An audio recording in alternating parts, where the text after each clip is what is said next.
Assalamualaikum warahmatullahi wabarakatuh. Perkenalkan, nama saya Naura Tufaila Safa Azahra dengan NIM 3010230042. Di sini saya akan menjelaskan tentang traktus gastrointestinal.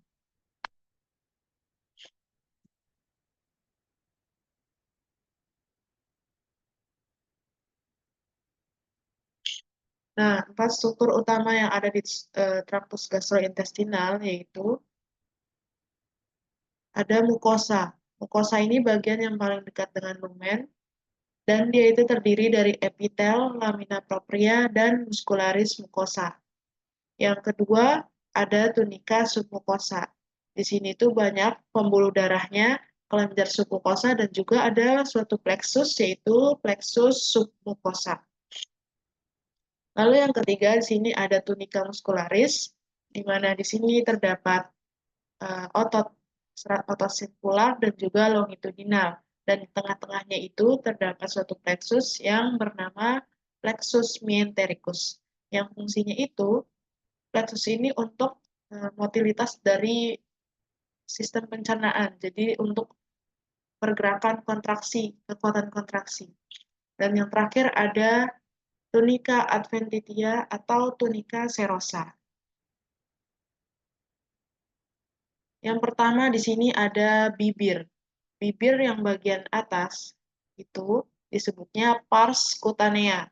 Kenapa bisa dibilang pars cutanea? Kutan itu kan artinya seperti kulit.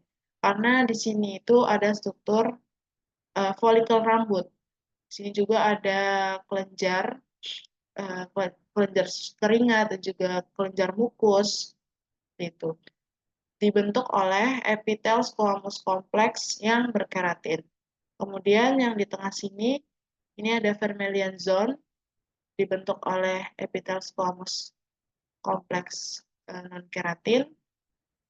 Jadi di sini itu adalah bagian bibir yang merah. Kenapa? Karena banyak pembuluh darah. Lalu yang terakhir di sini ada pars mucus.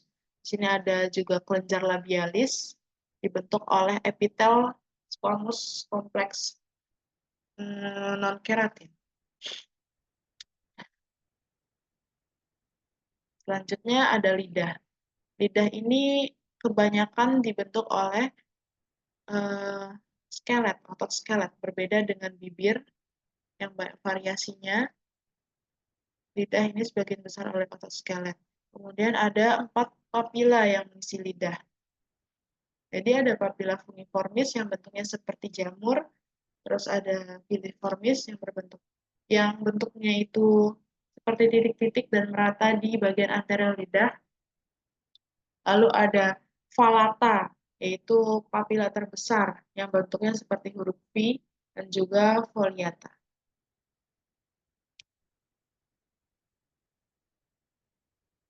Lalu selanjutnya ada glandula salivari. Ada 3 glandula salivari. Yang pertama ada glandula parotis, yang mana di sini sangat sedikit mukus, makanya di sini kebanyakan seros, menghasilkan seros. Kemudian di sini ada glandula submandibular. Di sini ada perpaduan antara seros dan mukus. Lalu yang terakhir di sini ada glandula sublingual. Yang artinya dia itu banyak putih-putihnya, seperti terpulasnya itu pucat, berarti dia banyak mukus, hasilkan mukus. Di sini ada gastroesophageal junction yang artinya junction antara esophagus dan gaster.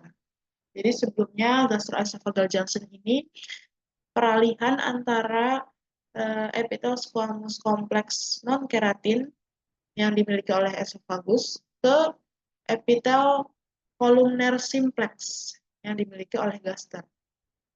Jadi kalau misalnya di esophagus dulu ini, dia itu seperti ini bentuknya, juga ada lamina propria di sini. Nah, sedangkan gaster, dia itu banyak sekali sel-sel yang meliputinya. Yang pertama ada sel mukus yang fungsinya untuk menghasilkan musin. Lalu yang kedua ada parietal cell, fungsinya untuk produksi HCl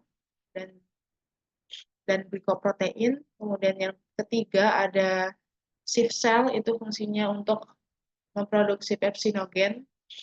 Lalu yang keempat ada stem cell, itu untuk memperbarui sel-sel yang ada di gaster itu. Dan juga yang terakhir itu ada sel G, itu untuk produksi gastrin. Nah, di sini ada duodenum, jejunum, dan ileum. Nah, di sini semuanya itu mempunyai yang namanya villi. Villi itu apa? Evaginasi dari mukosa. Evaginasi artinya tonjolan. Semuanya mempunyai villi, hanya bedanya yang paling panjang itu dipunyai oleh jejunum. Oke, struktur khas yang ada di duodenum yang tidak dimiliki oleh yang lain, yaitu di sini ada yang namanya kelenjar Brunner di bawah mukosa muskularis mukosanya. Jadi di submukosanya di sini terlihat ada glandula-glandula seperti itu disebut kelenjar Brunner. Kemudian kalau yang di jejunum ini terlihat tidak ada kelenjar seperti di duodenum, tetapi filinya ini lebih panjang. Dan kemudian yang terakhir di sini ada ileum, di mana ileum ini membentuk plak Papyri. Plak Papyri itu bagian dari MALT atau mucosa associated lymphoid tissue. Oke. Selanjutnya ada appendix. Nah, di sini terlihat ada struktur bulat-bulat yang dinamakan nodulus lymphaticus. Jadi di sini banyak sekali limfosit. Jadi fungsinya appendix ini sebagai sistem imun atau sistem pertahanan tubuh. Oke, yang terakhir adalah anorectal junction. Mana anorectal ini junction antara rektum dan juga kanalis analis.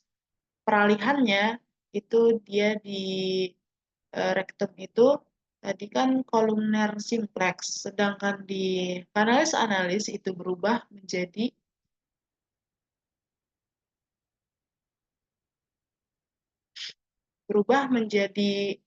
squamous kompleks non keratin kembali karena mulai berhubungan lagi dengan dunia luar. Perbedaan antara gastrointestinal dengan anorectal junction. Jadi kalau anorectal junction itu banyak sekali sel gobletnya, tapi di sini tidak terlihat, dan juga ada nodulus lymphaticus. Nah, itu bedanya, dan mungkin sekian yang bisa saya sampaikan. Kurang lebihnya mohon maaf. Wassalamualaikum warahmatullahi wabarakatuh.